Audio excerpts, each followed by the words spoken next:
కొనసాగుతుంది అన్నదానికి ఒకటి కాదు అనేక రుజువులు ఉన్నాయి. గత 5 సంవత్సరాలలో బీజేపీ ప్రవేశపెట్టిన ప్రతి బిల్లుకు వైసీపీ ప్రభుత్వం కూడా వైసీపీ పార్టీ కూడా మద్దతు ఇవ్వడం జరిగింది.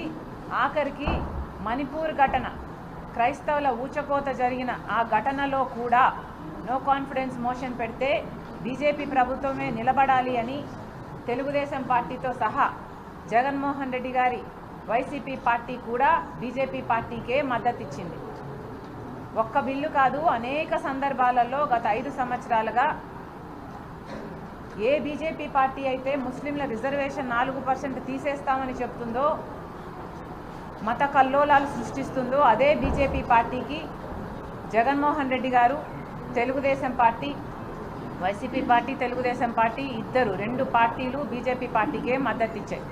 జగన్మోహన్ రెడ్డి గారి ప్రభుత్వము గత 5 సంవత్సరాలుగా బీజేపీ పార్టీకి చెందిన అదానీకైతేనేమి అంబానీకైతేనేమి వీళ్ళిద్దరికే కాదు బీజేపీ బిహెస్ట్ మీద వాళ్ళ కోరిక మీద ఎవరు ఎప్పుడు ఏది కోరితే అది చేస్తూ వచ్చారు జగన్మోహన్ రెడ్డి గారు. ఆఖరికి మన గంగవరం పోర్ట్ల లాంటివి కూడా పెద్దవి కూడా ఇవ్వడమే కాకుండా ఆఖరికి విశాఖపట్నం స్టీల్ ప్లాంట్ కూడా ఈరోజు ప్రమాదంలో పడింది. ఈరోజు 5 సంవత్సరాల తర్వాత ఈరోజు 5 సంవత్సరాలకు గాను జగన్మోహన్ రెడ్డి గారు దత్తపుత్రుడు అని నిర్మలా సీతారామన్ గారే చెప్పడం జరిగింది. అంటే గత 5 సంవత్సరాలుగా మోడీకి దత్తపుత్రుడిగా జగన్మోహన్ రెడ్డి గారు వ్యవహరించారు. జగన్మోహన్ రెడ్డి గారు రాజశేఖర రెడ్డి గారి వారసుడి కంటే కూడా ఎక్కువ మోడీ వారసుడిగా మోడీ దత్తపుత్రుడిగానే ఎక్కువ వ్యవహరించారు. ఈరోజు ఎన్నికలు వచ్చాయి కాబట్టి కొత్త నాటకానికి తెరలేపుతూ ఈరోజు బీజేపీ పార్టీకి చెందిన అమిత్ షా గారు నిన్న మాట్లాడతారు వైసీపీ ప్రభుత్వం అవినీతిలో మునిగిపోయింది అని. అయ్యా అమిత్ షా గారు, మీరు కేంద్రంలో అధికారంలో ఉన్నారు. మరి వైసీపీ పార్టీ వైసీపీ ప్రభుత్వము ఇంత అవినీతిలో కూరుకుపోయింది అని మీకు ముందు నుంచి తెలిస్తే మీరు ఏ చర్య 5 సంవత్సరాలుగా ఎందుకు తీసుకోలేదు? కేవలం మీ దత్తపుత్రుడు కాబట్టే మీరు తీసుకోలేదు అని మేము ఆరోపిస్తున్నాం. మీరు కేంద్రంలో ఒక వాచ్ డాగ్లా ఒక కాపలా కుక్కగా ఉండాల్సిన మీరు దేశానికి మీరు వాచ్ డాగ్, కేంద్రంలో మీరు అధికారంలో ఉన్నారు. మరి అలాంటప్పుడు ఒక రాష్ట్రంలో అవినీతి జరిగింది అని మీకు తెలిస్తే ఒక ఈడీ అయినా ఒక కాగ్ అయినా ఎందుకు మీరు ఆదేశించలేదు? ఎందుకు ఏ చర్య తీసుకోలేదు? ఎందుకంటే జగన్మోహన్ రెడ్డి గారు మీ దత్తపుత్రుడు కాబట్టి, ఎందుకంటే జగన్మోహన్ రెడ్డి గారు మీరు చెప్పిందల్లా చేసే మనిషి కాబట్టి, ఎందుకంటే జగన్మోహన్ రెడ్డి గారు మీకు తొత్తు కాబట్టే ఈ 5 సంవత్సరాలు ఆయన మీద ఏ చర్య తీసుకోలేదు.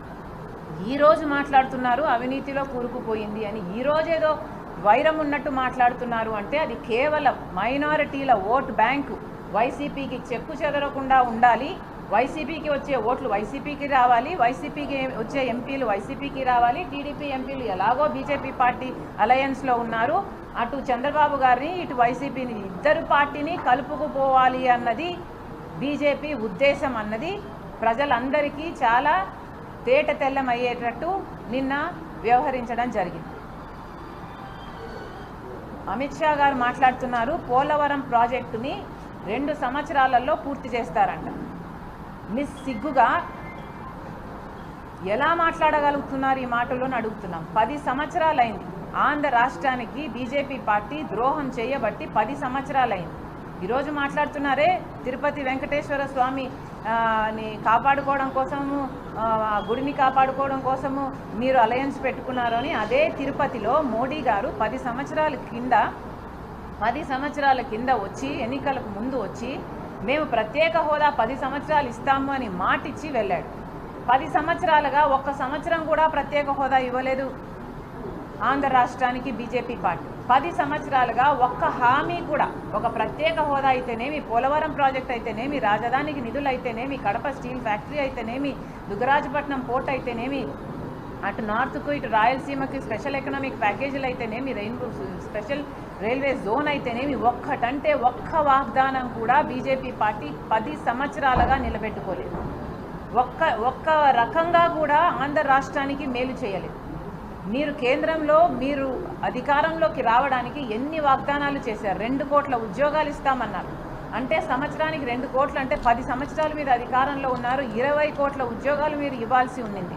కానీ అది తుంగలో తొక్కారు. రైతులకి రెట్టింపు చేస్తామన్నారు, ఆదాయం చేయలేదు. 15 లక్షలు ప్రతి బ్యాంక్ అకౌంట్లో వేస్తాము, నల్లధనం అంతా తీసుకొస్తాము అన్నారు. నల్లధనం అంతా మీ దగ్గరే ఉంది, మీ పార్టీలోనే ఉంది, మీ ఫండ్స్లోనే ఉన్నాయి, మీకు ఇచ్చిన వాళ్ళల్లోనే ఉన్నారు. ఏ చర్యలు తీసుకోలేదు. ఇలా 1 కాదు 2 కాదు, ఎన్ని రకాలుగా వీలైతే అన్ని రకాలుగా బీజేపీ పార్టీ మోసం చేసింది. ఈరోజు వచ్చి మీరు పోలవరం ప్రాజెక్టుని 2 సంవత్సరాలలో పూర్తి చేస్తామంటారా? మరి ఈ ఇంగితం ముందు లేదా? మీకు చేయాలన్న చిత్తశుద్ధి ఉంటే ఎవరు ఆపారండి మిమ్మల్ని పోలవరం చేయొద్దని? ఎవరు ఆపారు? మీ కాలు పట్టుకున్నారా ఎవరన్నా? పోలవరం చేయొద్దండి, మాకు ప్రత్యేక హోదా ఇవ్వొద్దండి, మాకు రాజధానికి నిధులు ఇవ్వొద్దండి అని ఎవరు ఆపారండి? మీకు నిజంగానే చిత్తశుద్ధి ఉంటే అధికారంలో ఉండి మీరు ఇవ్వకపోగా చేయకపోగా సిగ్గు లేకుండా ఇప్పుడు ఈరోజు వచ్చి పోలవరం ప్రాజెక్టు 2 ఏళ్లలో పూర్తి చేస్తామంటారా? అసలు మీది ఒక పార్టీయా? మీరు మనుషులా? ఏమీ అర్థం కావటం లేదు. ఒకసారి ఆలోచన చేసి మాట్లాడుకోవాల్సిందిగా కోరుతున్నాము. అంతేకాదు మరొక్కసారి ప్రజలందరికీ విన్నవించుకుంటున్నాము. ఈరోజు బీజేపీ పార్టీకే లొంగిపోయిన పార్టీలు తెలుగుదేశం పార్టీ అయినా వైసీపీ పార్టీ అయినా, బీజేపీ పార్టీ అంత మోసం చేసినా కూడా తెలుగుదేశం పార్టీ వైసీపీ పార్టీ అదే బీజేపీ పార్టీతో పొత్తులు పెట్టుకున్నారు, తొత్తులుగా మారారు. మళ్ళీ చెప్తున్నాము, బీజేపీ పార్టీని ఎదిరించగలిగిన ఏకైక పార్టీ అలయన్స్ ఇండియా బ్లాక్ మాత్రమే. కాబట్టి ప్రజలందరూ ఎన్నికల వేళ ఈ అలయన్స్ను బలపరచాలి. మనకు పోలవరం ప్రాజెక్టు కావాలన్నా ప్రత్యేక హోదా 10 సంవత్సరాలు ఇస్తామని రాహుల్ గాంధీ గారు కాంగ్రెస్ మేనిఫెస్టోలో పెట్టడం జరిగింది. మనకు రాజధాని కావాలన్నా, మనకు ఏ మేలు జరగాలన్నా, మన రాష్ట్రం అభివృద్ధి చెందాలన్నా కాంగ్రెస్ పార్టీ అధికారంలోకి రావాలి. మరొకసారి ఇండియా బ్లాక్ అలయన్స్ని బలపరచాలని ఆంధ్ర రాష్ట్ర ప్రజలందరినీ మనస్ఫూర్తిగా కోరుతున్నాను.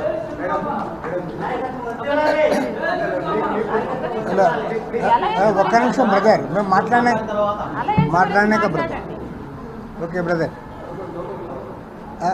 ఇట్లా పెట్టాలనా?